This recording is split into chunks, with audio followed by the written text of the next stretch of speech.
Hi, I'm going to read for you today, students, the book called The Secret Garden.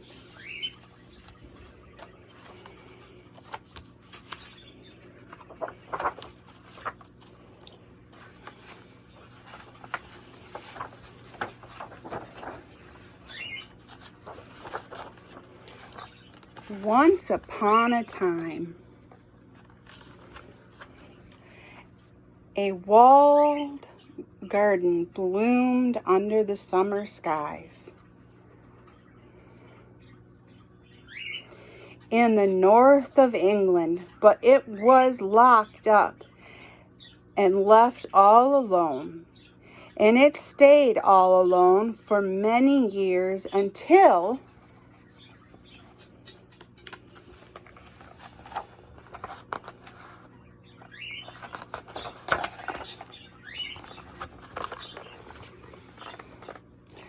Mary was an unhappy little girl with an unhappy little face. She was going to live in a new home where she expected to be very unhappy indeed. Misselthwaite Manor was a big old stone house with 100 rooms, most of them shut up. It with a cold, lonely place, full of secrets. Mary arrived on a winter night when the wind was howling across the moor and rain was pouring down.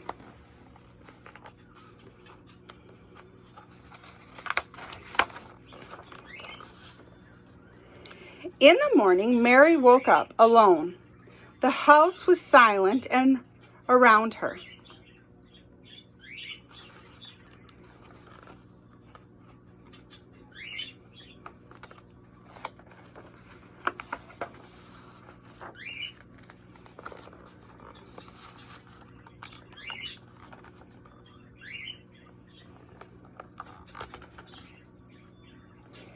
At first, Mary hated Misselthwaite Manor. She hated the cold, echoing hallways. She hated the barren, scrubby moor.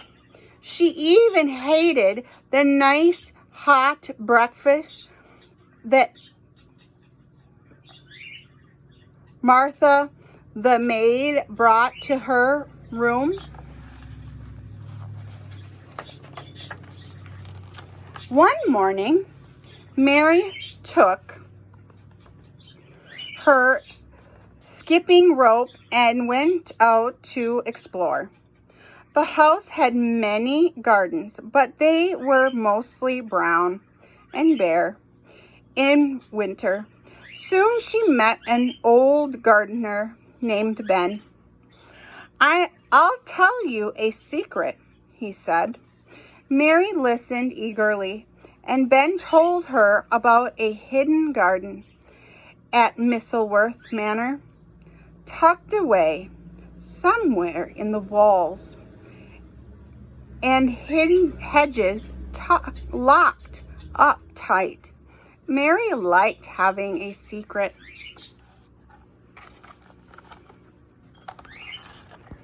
Skip, skip, skip, went Mary around the gardens. Skip, skip. Oh, hello, said Mary to the robin. His cheerful red breast was the only color she could see on that cold gray day. He's made up of his mind to be friends with you, said Ben. Mary likes having a friend.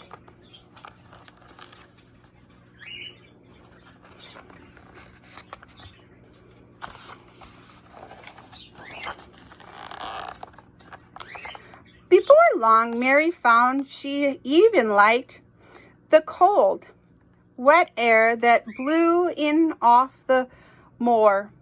In the late winter, day by day, Mary's thin pale face got rounder and pinker. For the first time in her life, she was hungrier in the morning and sleepy at bedtime.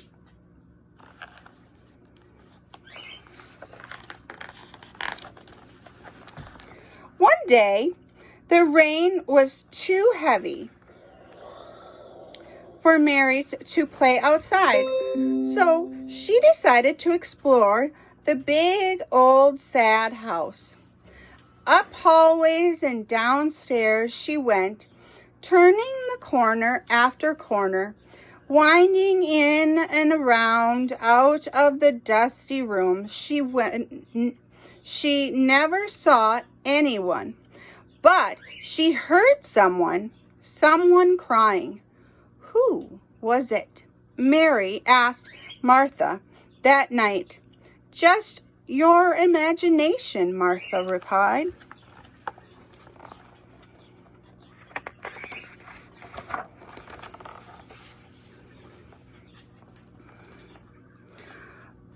The days grew longer and brighter as the winter started to fade. Mary found that she could now skip all the way around the gardens without stopping even once. 98, 99, 100. Mary counted as she skipped. She rested by the wall covered in ivy, and she thought about the secret garden locked up and left all alone.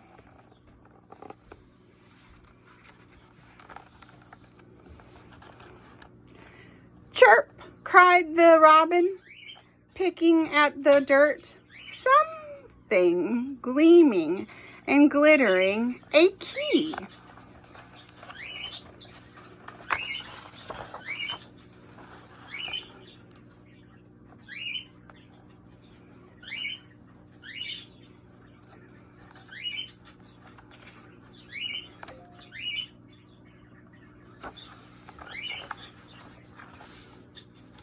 The garden had been alone for a long time.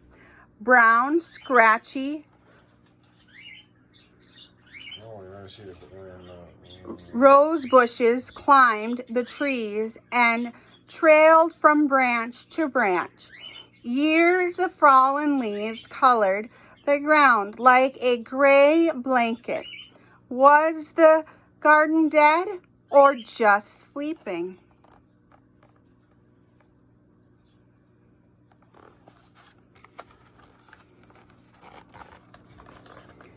Something was alive. Something was struggling to reach the light and greet the spring. Mary took a deep breath and thought very hard. She loved the garden already, and more than anything, she wanted it to stay a secret, but she needed help.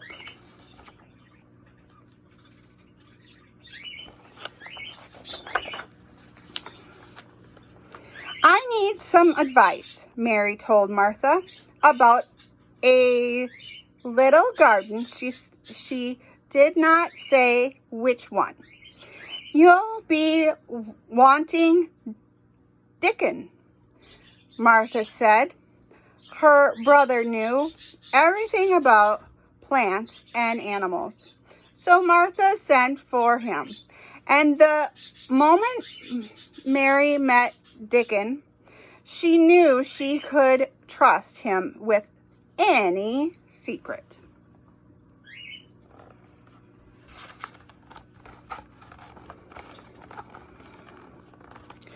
With Dickon's help, Mary learned how to care for the garden. And as the spring came on, the garden burst to life.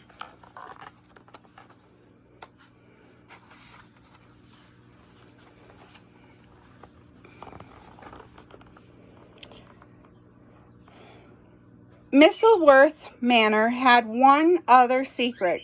His name was Colin, and he was sick, sad, angry, and weak.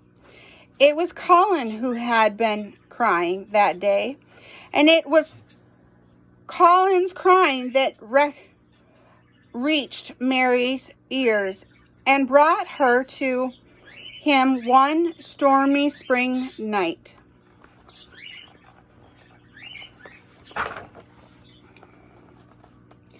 "Are you a ghost?" he asked her.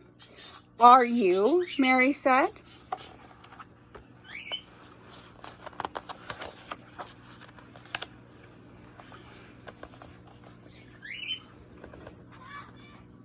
Colin's father was the master of Misselworth Manor, but he was never home. Colin couldn't walk, and he hated it when people felt sorry for him. So he hid in his room and never went out. "I don't feel sorry for you," Mary told Colin. She thought he was a bit like the garden.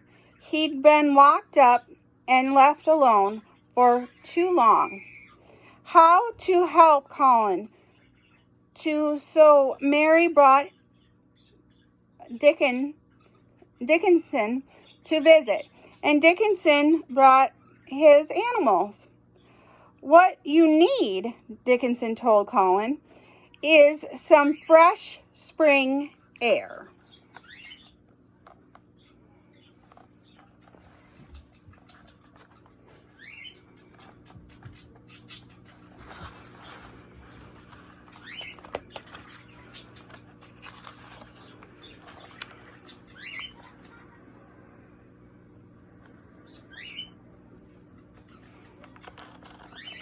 The robin had been Mary's first friend, but now she had two others.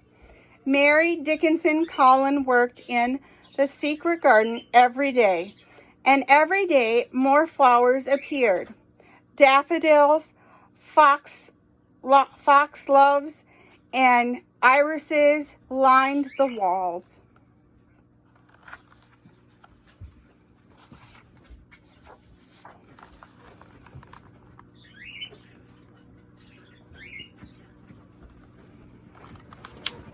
"It's like magic," Mary said. She felt a little foolish saying it out loud. Dixon nodded, and so did Colin. "It is magic," said Colin.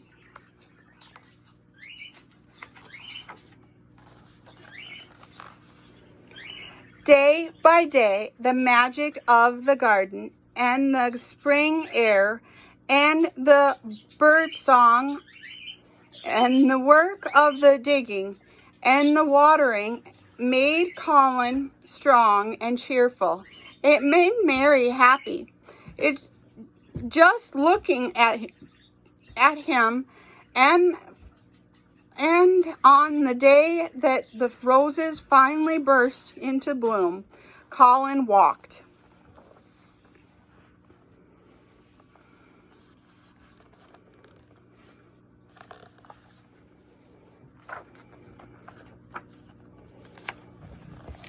The end. The Secret Garden.